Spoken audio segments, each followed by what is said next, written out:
इस कानून ने सिक्योरिटी फोर्सेस को गैर मामूली इख्तियारात दिए जिनके तहत बगैर वारंट गिरफ्तारी कर सकते थे ये लोग, तलाशी लेना बगैर वजह से और अपनी ताकत का इस्तेमाल दिखाना था इस फोर्स को, इनको खुली छूट दे दी गई। भारत का ये मौक़िफ़ था कि ये सब इक़दामात दरअंदाज़ी और जो अक्सरियत पसंदी है इसको रोकने के लिए ज़रूरी है।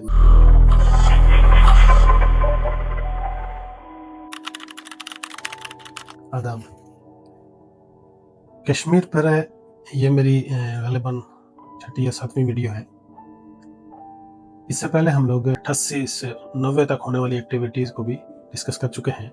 नाज़रीन, ये तहरीर जम्मू कश्मीर की इस पेचीदा, दर्दनाक और मुतनाज़ा तारीख़ को बयान करती है जो 1990 की दहाई से लेकर आज तक मुसलसल बदलती रही है। एक कश्मीरी की हैसियत से जब हम इस तारीख़ को देखते हैं तो ये सिर्फ सियासी फैसलों या सरहदी तनाज़ात की कहानी नहीं लगती, बल्कि ये इंसानों की ज़िंदगियों, उनके ख्वाबों, उनके दुखों और उनके छीने गए हुकूक की दास्तान महसूस होती है।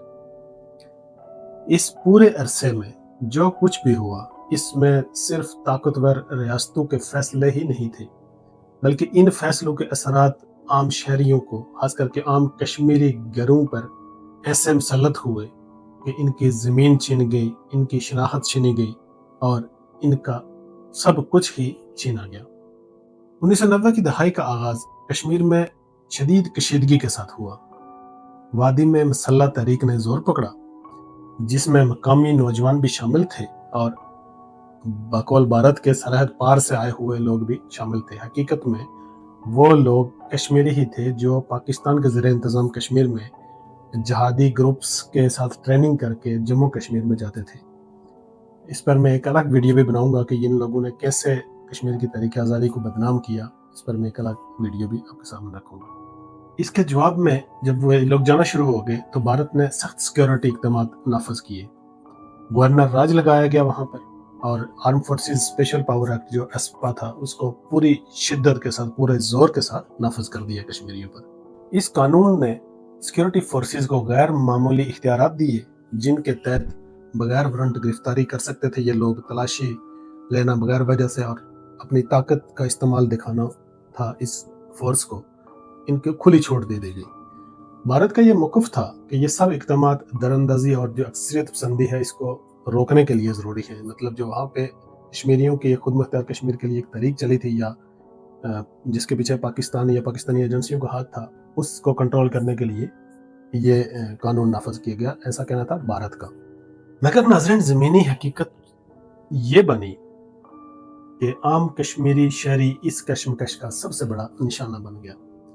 घरों की तलाशियां शुरू हो गई, कर्फ्यू लगना शुरू हो गए, नकलो हरकत पर पाबंदियां लगना शुरू हो गई, जगह जगह चेक पोस्टें बन गई और रोज़मर्रा की ज़िंदगी एक मुस्तकिल दाव पर लग गई।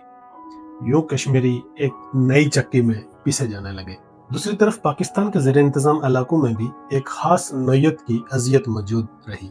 वहाँ के कश्मीरियों को एक और तरह का दबाव का सामना करना पड़ा, जहाँ इन्हें एक मखसूस बयानिए के अंदाज को समझना और उसके अंदर रहकर सोचने और बोलने पर मजबूर किया गया। जहाद के नाम पर नौजवानों को एक ख़ास सिमत में धकेला गया। ज़बरदस्ती पकड़कर आज़ाद कश्मीर के नौजवानों को जहाद में धकेला गया, जहाद के नाम पर जो पाकिस्तानी एजेंसी के अंदर ऑपरेट होता था। और यूं एक पूरी नस्ल ज़हनी दबाव और गैर यकीनी सूरत हाल का शिकार हो गई। इस तरफ एक भारतीय ज़ेर इंतज़ाम कश्मीर में जिस्मानी सख्तियाँ थीं और दूसरी तरफ पाकिस्तान के ज़ेर इंतज़ाम कश्मीर में ज़हनी पाबंदियाँ, सियासी पाबंदियाँ, ज़हनी दबाव और एक ख़तरनाक किस्म का खेल खेला जा रहा था और इसमें दोनों तरफ के कश्मीरी पिस रहे थे। 1990 की दहाई में भारत की सियासत भी बदलती रही। मुख्तलिफ हुकूमतें आईं और हर एक ने कश्मीर को एक अलग अंदाज में अपनाया।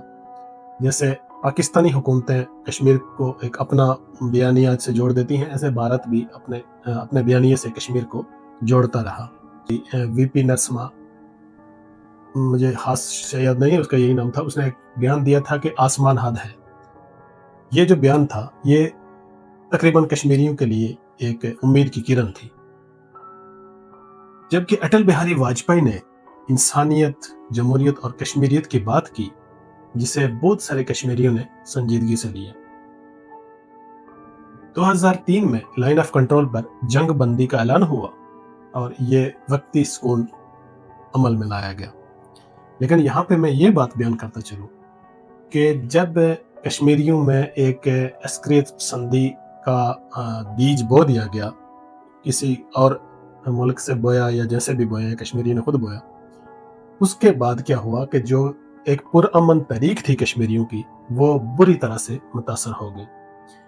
ایک ہمیشہ کھیل رہا ہے ایجنسیوں کا کہ جب کشمیری ایک عسکری وار چاہتے تھے تو یہ لوگ، پاکستان کے جو لوگ تھے، وہ کہتے تھے کہ نہیں، ٹیبل ٹاک ہونے چاہیے، اور جب کشمیری ٹیبل ٹاک کی بات کرنے لگے تو انہوں نے پھر جہاد کے نام پہ وہاں پہ ہنگامہ برپا کر دیا۔ یہ سب سے بڑی منافقت سی پاکستان کی طرف سے۔ حالانکہ پاکستان نے کشمیریوں کا بے حد ساتھ بھی دیا، ہزاروں جگہ پر جو ہے نا کشمیریوں کی نمائندگی بھی کی، لیکن یہ ایک بہت بڑی منافقت تھی پاکستان کی طرف سے کہ وہ اپنے بیانیے کو کشمیریوں کے بیانیے کے اپوزٹ رکھتا تھا۔ ناظرین، وہ سکون تو بنا تھا وقتی طور پر، مگر وہ سکون مستقل نہ رہ سکا۔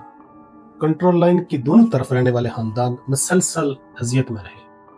کبھی گولہ باری ہوتی تھی ایک طرف سے اور کبھی دوسری طرف سے۔ دونوں طرف کے کشمیری اپنے گھروں سے محروم ہوتے رہے، کبھی اپنے مویشی کھوتے تھے، کبھی روزگار کھو بیٹھتے تھے، اور کبھی اپنی جمع پونجی، جو کہ کشمیر میں ایک رسم و رواج ہے کہ وہ لوگ سب سے پہلے کچھ جمع پونجی کر کے اپنا گھر بناتے ہیں۔ کنٹرول لائن کی دونوں طرف رہنے والے کشمیری اپنے گھر تقریباً ہر 10-15 سال میں کھو دیتے ہیں۔ اس کا ریزن یہ ہوتا ہے کہ پاکستان اور بھارت اپنا بچا ہوا اسلحہ استعمال کرتے ہیں، یا پھر ایک نگی ڈنگی کا کھیل کھیلا جاتا ہے۔ اسی دوران 1999 کا کارگل کا واقعہ پیش آیا، جب پاکستان اور بھارت کی کارگل میں جنگ شروع ہوگی۔ اس واقعے نے دو ایٹمی طاقتوں کو براہ راست تصادم کے قریب لا کھڑا کیا۔ عالمی دباؤ کے بعد حالات معمول پر آئے، مگر اس واقعے نے یہ واضح کر دیا کہ کشمیر صرف ایک علاقائی مسئلہ نہیں، بلکہ عالمی سطح کا حساس معاملہ ہے۔ ان تمام کشیدگیوں کے دوران سب سے زیادہ نقصان پھر بھی عام کشمیری کو ہی اٹھانا پڑا۔